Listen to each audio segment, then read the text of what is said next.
Non è da tutti suonare il primo movimento del concerto di Vivaldi in La minore, ma il piccolo veneziano Alvise Oniga, un violinista prodigio, ci è riuscito a 7 anni appena compiuti.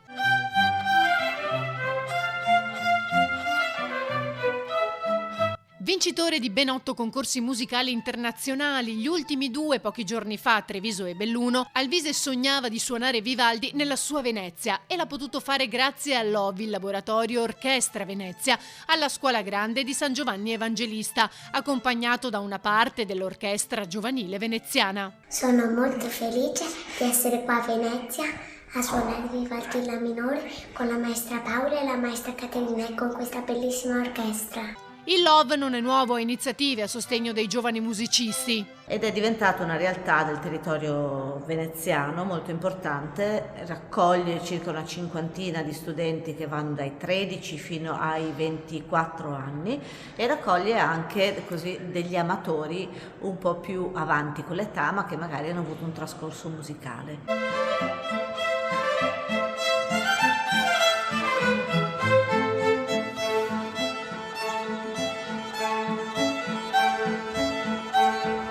Alvise sta anche lavorando col sostegno dell'amministrazione comunale a un progetto nato da una sua idea per portare a Venezia giovani e giovanissimi violinisti da tutto il mondo. È stato anche scelto ed inserito dal maestro Pagliani, primo violino della Scala per oltre 10 anni, all'interno della Scuola d'Archi Italiana a Modena.